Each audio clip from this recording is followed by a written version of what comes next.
Speaking of the young folks, millennials often getting a bad rap for not being up to date on political issues, but they don't all fall victim to that stereotype. So we talked to some young registered Republicans with pretty impressive political resumes about their party's presumptive nominee, Donald Trump. John, you worked on the Hill for a number of years. Why are you opposed to Trump? He's talking about keeping people out because of their religion. It's just not what I think you'd want to look for in a commander-in-chief in the highest office in the land. I'm opposed to Trump because he's not a Republican, he's not a Democrat, he's an opportunist. Do you want a third party? Would you support, like, one of these candidates that, supposedly Senator Ben Sasse and Bill Kristol and Eric Erickson and others are trying to put forth? Would you vote for that person? I'd wear a hashtag I'm with Sasse t-shirt tomorrow. Most likely not. But when it comes to a good businessman, you want someone with integrity, and I don't think Donald Trump has that integrity. When you're with, hashtag Never Trump, does that make you hashtag I'm with her? Hillary Clinton? Not necessarily. It's the Hobson choice, the take it or leave it, rock and a hard place type decision you have to make. What do you know about the Clintons and about the 1990s presidency? I would say my experience probably just comes from Bill Clinton and Monica Lewinsky. I remember watching the Judiciary Committee hearings on C-SPAN with my parents. My family has always been very politically interested and politically involved.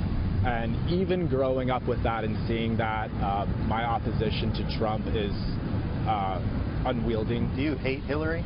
I don't hate Hillary, no. I've never met Hillary. I don't hate her. So will you vote for Hillary? I will not vote for the president if the nominees on the ticket are Donald Trump and Hillary Clinton. I'd probably end up voting on the Democratic side. If Trump wins the presidency, would that turn you off from the Republican Party forever? I think so. I think I would probably refer to myself as an independent. How has your position affected your personal relationships, with other Republicans and conservatives that are for Trump?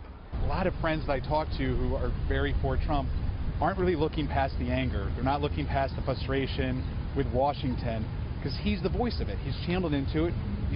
He gets it.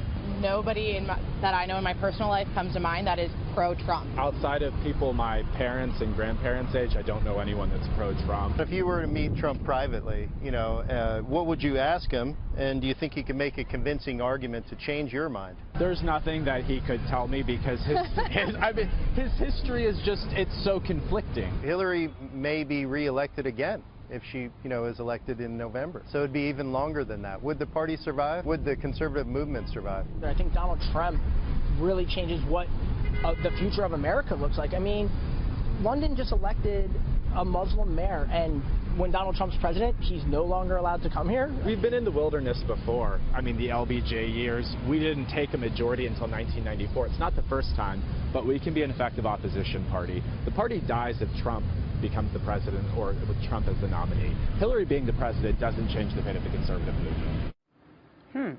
Well, all of those young Republicans have experience actually working in politics, and as you just heard, they probably won't be voting for Trump. And as you also just heard, they probably won't be voting at all if it's Trump and Clinton. And is that the smart alternative?